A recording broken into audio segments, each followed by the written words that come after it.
Okay, so now I'm going to talk about the third quarter and some of the fun things coming up. Coming up this week ahead on starting Monday. Let's see.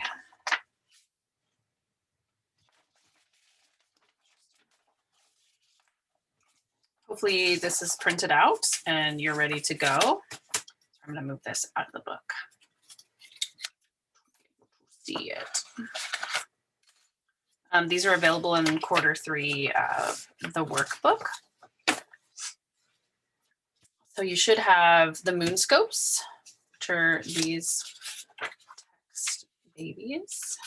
And then you should have your chart of the week. And I highly recommend drawing your chart every single week. If you want to cheat, you can draw in your chart in the center here, and then just make copies of this page. Same with this one. You could just make a bunch of photocopies at the Kinko's or whatever, and just have this one page if you need to. Or again, just draw it in your journal if you don't want to. If you aren't able to print it, or you don't want to print, you can draw it in your journal. And then this is the work prompts. Sorry, this kind of punches a little hole there, but you want to look at this page. And I went over this in the main video again, but the really cool thing is all the transits are listed here. So you can see the symbols, and the more that you practice the symbols and reading the symbols for the glyph for each planet and sign, it's just like shorthand.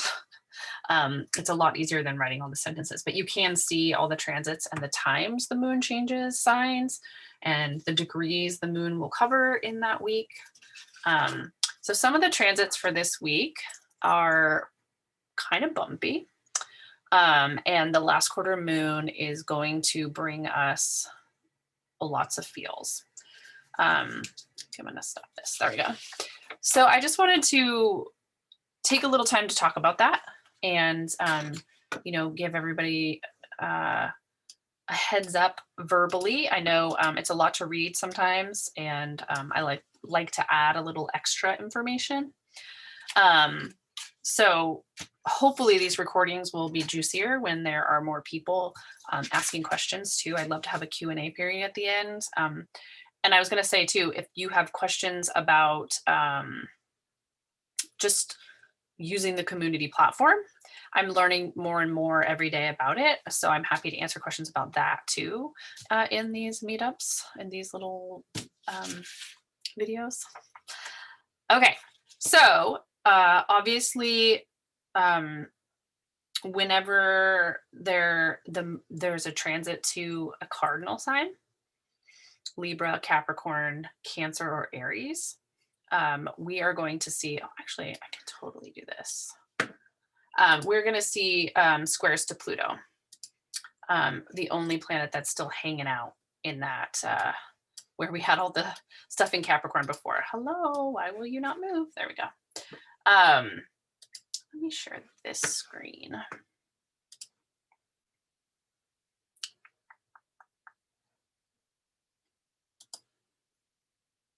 There. So this is a really cool website that I use all the time for looking at charts because I'll think it's pretty.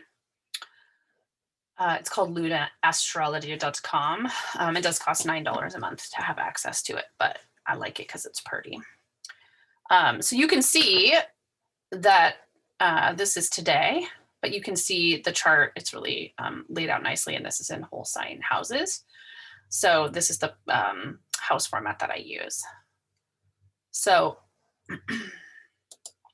tomorrow is the 1st of February. And you can animate this chart by day, by hour. It's pretty cool.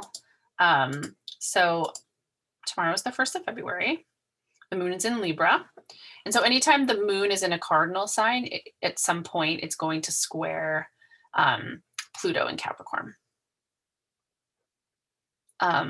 So this is a time for transformation, profound transformation, and a time for us to really dig into doing like work we're doing, especially around relationships, like the work.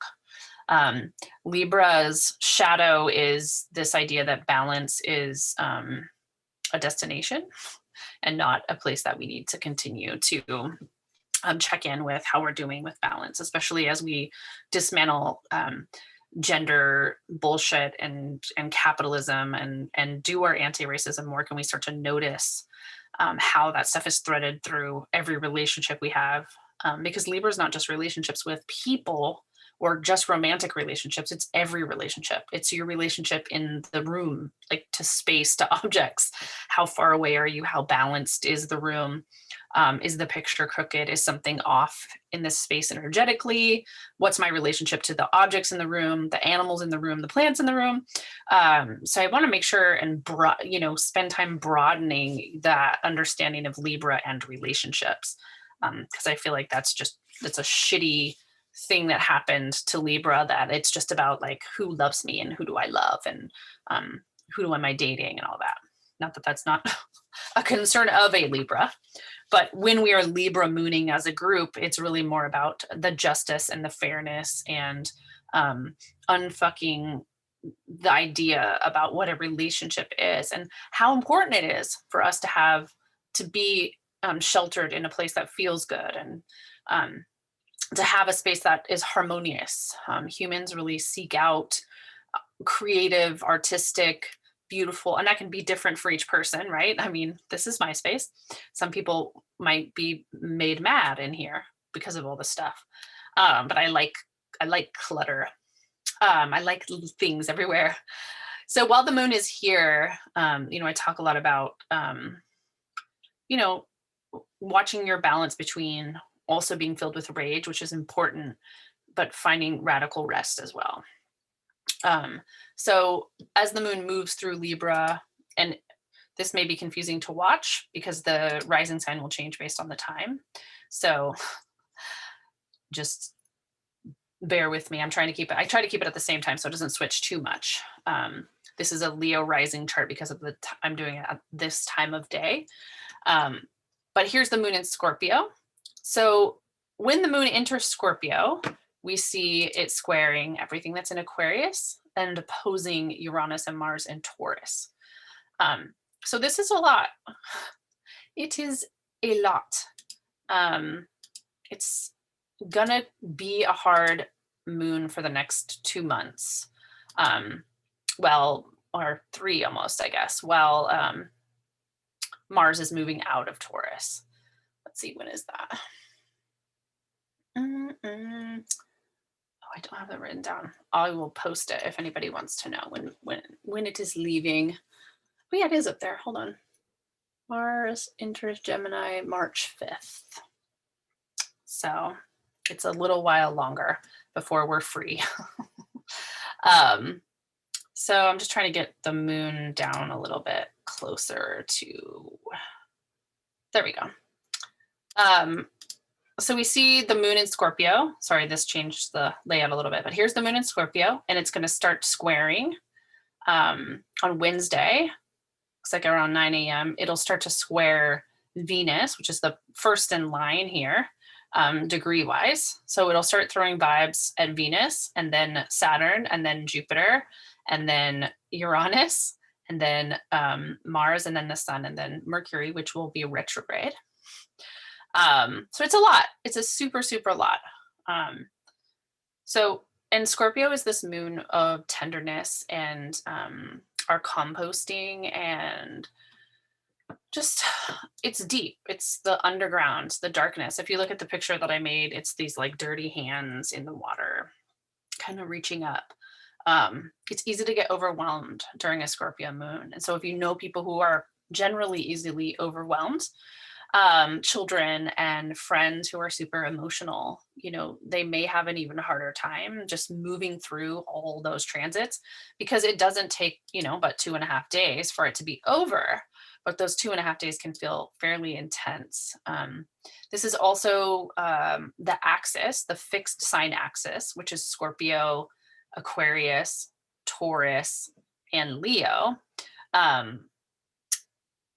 Is where we've been seeing whenever there are large transits in this area, this is when we see these wild things are happening. So the uprising, the revolt, the attack on the Capitol, whatever you want to call it, the coup, that happened on January 6th. And if we look back at January 6th, we see the moon was in Scorpio. And it was starting to square all of these things. And the financial thing that I wrote about, that was the Leo moon. So it was in a fixed sign. So chances are good we will also see some kind of energetic exchange there, something culturally or even globally, because everyone is under these transits where there's a big shift. The Leo moon was kind of funny because Leo's a little bit lighter energy than Scorpio, right? It was kind of funny that these millennials caused such a stir with our financial market, but it didn't really, no one died and it wasn't like so harmful. It just caused a little bit of a blip. But with Scorpio, we get this energy of exposed secrets, sexual violence, sexual things of a sexual nature, deviant things that we consider deviant culturally. It doesn't mean they are actually deviant, but we're pretty, prude as a culture. A lot of us think we're really open, but when we talk about sex work or, sexual violence, sometimes it can be really triggering. But also just not because something's happened to us, but because just as a culture, we like to try to not talk about that stuff. So we may see things in those areas. We can also see issues with flooding, storms, sewer system backup. You might have plumbing issues. These are things that sometimes Scorpio brings forward too. So just, keep your eye out in the news, or don't watch the news if you just can't bear it. It's a lot less annoying now. Pretty quiet now, but check for stories or listen to people talking. And they're like, oh my God, my plumbing backed up and I had to call a plumber. Like this is the moon in action. The more that you start to notice those kinds of things, the more you'll be really connected to the flow. And notice it in yourself. Notice if you're feeling really edgy and stressed. When the moon is engaging with this Mars is the ruler of Scorpio. So that part of the series of transits that are happening here is going to be the hardest one. And it comes more towards the tail end, right? So we see, right around exactly 9 a.m. on the 4th, the moon is making an opposition with Mars. It's also squaring the sun. So they make a T-square. So this is a lot of heat. It's a lot of light. It's a lot of energy. So, be ready. It might be a day where everyone is just super aggro. When you know that, you can approach everyone with more grace and tenderness and some empathy if you're prepared. You could also just stay away from them or disengage. Arguments are not going to be fruitful, and chances are they may be a lot meaner than you intend them to be, especially if it's with someone you're really intimate with or close with and you know their secrets and you know their buttons. Chances are you're going to push them or they're going to push yours, right? And it's once you say it, you can't unsay it. And with Mercury retrograde also, it's just the potential for shit mouth is pretty good. You'll see that on social media. You'll see people, the keyboard warriors will be out just being really nasty, or super emotionally, really reactionary, right? We get Scorpio can be reactionary and like a scorpion, just shoot a stinger really fast. So just keep an eye out for that. And after we make it through those two-ish days, we get a Sag moon, which is always, much lighter and more delightful. We see this flow of energy in the chart from sign to sign, where we get kind of a rising up and then a flattening and then a going down and then a rising up. And then, so, the fire signs tend to bring a rising up, right? Because especially Sag, because it's so fun focused and freedom focused and adventure focused, it does not like to be restricted. So this can be more fun, but is it fun to be a Sag in COVID times? Not as much. So we need to find ways to have fun and have adventures and force ourselves to laugh and make fun wherever we can, make the best of it. Sag is ruled by Jupiter, so this is why Sagittarius people don't like to commit to things sometimes, or they can't all, don't want to make decisions or commit to certain things because they want to be able to expand and grow and move in all different directions all the time. But it also makes them more optimistic and more bright side, or at least let's go do something fun right now because it's too dark and heavy in here. We get kind of like it's like a really beautiful crackly fire or sparklers, right? This is Sag energy. So during the Sag moon, I talk about going ahead and doing what we would normally do in Scorpio season is your compost work. If you guys haven't learned about magical composting, there is a write-up about it in the circle called Astro Library. I recommend everybody join that because I'm going to just keep dumping content and articles and links to different astrologer stuff in there as we move along. You can also share links and articles and books and content in there as well. Once you join the circle, you can post away. When you find something interesting, please share it. It's very helpful. But yeah, we will move into the Capricorn moon at the end of the week too, but I didn't really write about that because what I really wanted you to do this week was focus on continuing with your anti-racism, anti-capitalism, fuck the patriarchy process. And whether you're just getting started with that and you're still just doing the internal, just dipping your toe in your own edges, or you've moved into activism, it's really, really, really, really like extremely important that you do not do this work in a capitalistic way. So don't exhaust yourself because that's what capitalism would tell you to do. And if you're trying to unpack that or unwind that or unfuck that, then you don't want to do it in the same fashion, right? It's not about how loud and wearing yourself completely thin and killing yourself trying to get to the end. This is likely going to be, for those of us who are alive right now, lifelong work, especially if you're over 25, right? It's so ingrained in you. It's going to take a lot longer for you to undo it. So radical rest is another way to say fuck you to the patriarchy. Radical fun is another way. Like this, this things suck, but this isn't a time to forget the joys of being alive and to share community with the people you care about, and do what you can to engage with people who you may have struggled with in the past. Continue to try to reach out to them.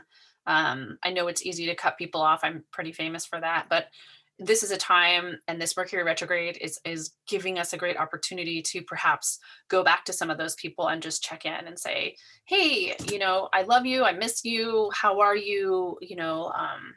What do you think now? Have you learned anything new? Do you have anything to share? Because we might find that it's our personal work plus our friends and our circles as we grow it out, that's where change is actually needing to happen, but also most likely to feel like you're making an impact.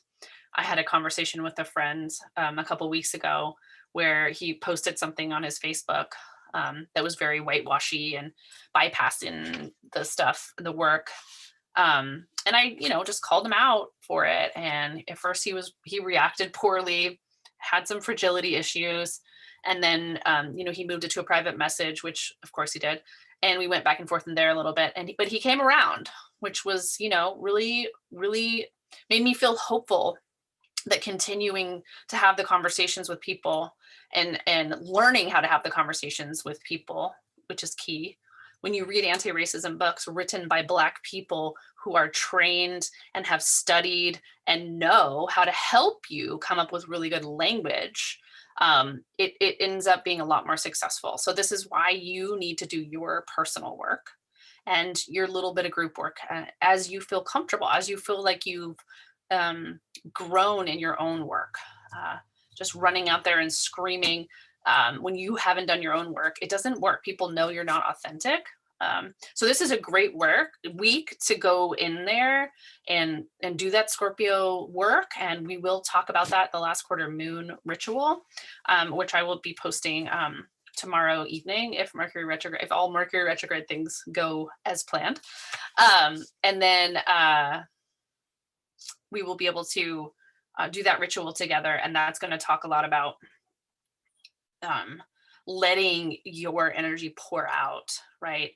We did a lot of identity work. We did a lot of really cool stuff with the Leo and the Taurus moons. And now we're going to kind of compost that in the Scorpio last quarter moon and let it gestate and grow and hopefully become a fertile place that we can continue to plant new, beautiful, more community care focused intentions. And that's the great thing I wanted to remind everyone too. And I realize I mean it, but it doesn't always come across in the rituals. But like, there's always an opportunity to do your own work in a ritual. But please, as you get more comfortable, you can also start to think about it as a collective ritual, right? If we're all doing these rituals together and we're looking at it as a way to change not only our own path, but the larger path. And I talked a little bit about this on my first Facebook or Instagram live that I did, where, you know, Aquarius is really about radical group care and Leo is about radical self-care, and neither one works without the other one. And the same thing with Taurus and Scorpio, right? Which we talked about in Scorpio season. If you were with me then, I was like, you know, you can't have a garden with beautiful soil and grow new things and, oh, it's so clean and there's vegetables and everything is lovely and light and it's springtime without doing your work in Scorpio season, which is gross and bloody and dirty, and it's compost, right? We have all the bugs and the things that we consider, you cannot do one without the other. So those are the quarter moons during Aquarius and Leo season, right? So all four then go together when we think about needing to make change and making sure that the self-care and the resources and the shadow work and the community work is all done together. So thinking about how all four of those go together is why I just talk about the 4 moons in the workbooks, because you're getting a lot of opportunity through tense aspects to make big changes, and not just for yourself, but for the collective. So definitely encourage you to consider collective work while you're doing any ritual. But especially when we're all doing this, if we're all doing these rituals that I'm writing for you at the same, you know, period of time and doing very similar things, you can throw in something for the community as well. Okay, so I think since no one's here, I'm just going to keep sort of stopping these videos so that we can have talk about different topics. So I'll stop the share.